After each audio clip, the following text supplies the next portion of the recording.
सुमित उगेमुगे और नीलेश पाटिल, इन्होंने सवाल पूछा है कि एडोल्फ हिटलर क्या अच्छे वक्ता थे और उनके पास से क्या सीखे और क्या छोड़े। देखिए, जो कोई भी लीडर होता है, किसी भी क्षेत्र में लोगों को लीड करता है, वो तो अच्छा वक्ता होता ही है। कम से कम ये 2 शताब्दियों में, 19वीं और 20वीं शताब्दी में आपको जितने भी लीडर्स मिलेंगे कोई भी फील्ड के, वो अच्छे वक्ता होते हैं, चाहे वो जनरल हो चाहे कोई भी हो। हिटलर तो बहुत अच्छा वक्ता था, वो लोगों को बहुत प्रभावित करता था, इसीलिए इतना बड़ा महायुद्ध करवा पाया। आप तो सभी जानते हो कि हिटलर कैसे पैदा हुआ। लोकतंत्र में से हुकुमशाह पैदा हुआ। लोकतांत्रिक तरीके का फायदा उठाकर वो चुन के आया और पूरी सत्ता अपने कब्जे में ली, और सेकेंड वर्ल्ड वॉर के लिए वो जिम्मेदार माना जाता है। तो हालांकि वो मूल रशियन भी नहीं था, मूल जर्मन भी नहीं था, बाहर का था। इसके बावजूद उसने इन लोगों को साथ में लेकर इतनी बड़ी लड़ाई और सेकेंड वर्ल्ड वॉर पूरा करवा लिया। इसमें बहुत बड़ा योगदान उसके वक्तृत्व का था।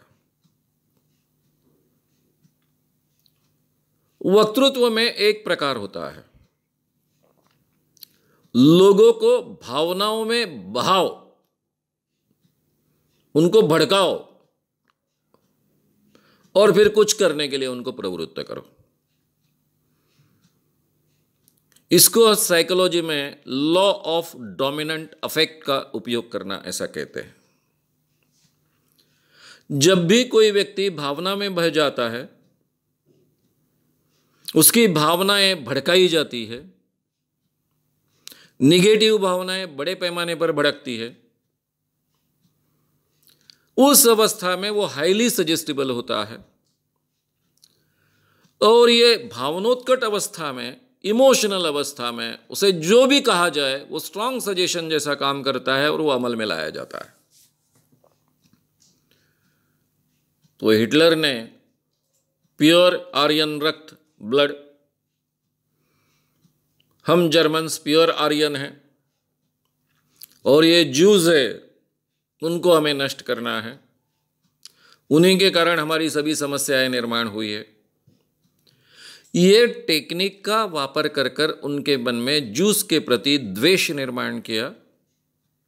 ये द्वेष के आधार पर जो अपने आप को आर्यन समझने के लिए तैयार थे, ऐसे सब लोगों को इकट्ठा किया। और आर्यन, ये प्योर ब्लड वाले जो लोग हैं, वो ऊंचे दर्जे के होते हैं और उनको पूरे दुनिया पर राज करने का अधिकार है। इस ढंग का एक वातावरण तैयार करने की कोशिश इसके माध्यम से की। उसके लिए उपयोग किया गया ज्यूस के द्वेष का।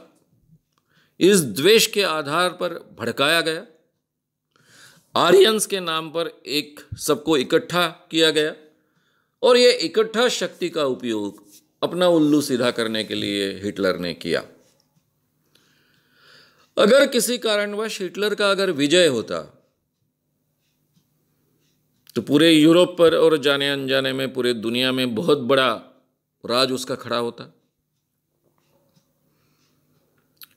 ये तो चित्र उल्टा हो गया, बाकी मित्र राष्ट्रों के जरिए उसका पराभव हुआ और उसके बाद में पूरी तरह से जर्मन देश ही तहस नहस हो गया। हिटलर ने अपनी भाषण कला का उपयोग गलत तरीके से किया, लेकिन कई राजनेता, केवल हिटलर नहीं है दुनिया में, कई राजनेता इस ढंग के भाषण कला का उपयोग गलत तरीके से कर कर अपना काम साधते हैं, उसी के आधार पर अपना संगठन खड़ा करते हैं। सिम्टम है किसी बात के प्रति आपके मन में द्वेष पैदा करे, चाहे फिर वो हिंदू मुस्लिम द्वेष हो, चाहे फिर किसी जाति का नाम लेकर द्वेष क्रिएट किया गया हो, उसके पीछे का कारण यही होता है कि एक बार लोगों के मन में द्वेष से उनको अगर चेताया गया, भड़काया गया, उनको इमोशनल बनाया गया, उनकी भावनाओं को सही माने में उद्दीपित किया गया, तो वो हाईली सजेस्टिबल बनते हैं। और वो हाईली सजेस्टिबल बनते हैं, उस अवस्था में उनको जो सजेशन देंगे वो इफेक्टिवली वो अमल में लाएंगे, और उस आधार पर उनको उस समूह को जाति के नाम पर या फिर धर्म के नाम पर एकत्र करना और जो भी अपना उद्देश्य है उसको पूरी तरह से साध्य करने के लिए कोशिश करना। ये टेक्निक भाषण के क्षेत्र में काफ़ी लोग अमल में लाते हैं। सभी प्रकार के प्रतिगामी विचारधाराएं इसका उपयोग करती है। कम्युनिस्ट विचारधारा ने भी इसका बहुत बड़े पैमाने पर उपयोग किया है। वहाँ द्वेष के लिए कैपिटलिज्म का उपयोग किया गया, इकट्ठा आने के लिए हम सब कामगार एक है, हम सब प्लोरिटारिएट्स एक है, इस ढंग के नारे दिए गए। तो दुनिया में इस टेक्निक का उपयोग बहुत अलग अलग विचारधाराओं के लोगों ने किया है, लेकिन इस टेक्निक का उपयोग मानव जाति के लिए हितकारक नहीं है, बहुत अहितकारक है।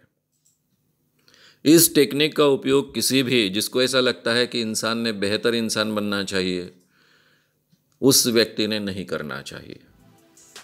अगर आपको ये वीडियो पसंद आया हो तो उसे ज़रूर लाइक करें, लोगों में ये अवेयरनेस फैलाने में हमारी मदद करें। वीडियो को ज़रूर शेयर भी करें। तो हमारे YouTube चैनल श्याम मानव को विज़िट करें। ऐसे सारे वीडियोस का आनंद लेने के लिए हमारे चैनल को सब्सक्राइब करें। उसके लिए सब्सक्राइब बटन दबाएं। नए वीडियोस का नोटिफिकेशन पाने के लिए बेल आइकन दबाएं।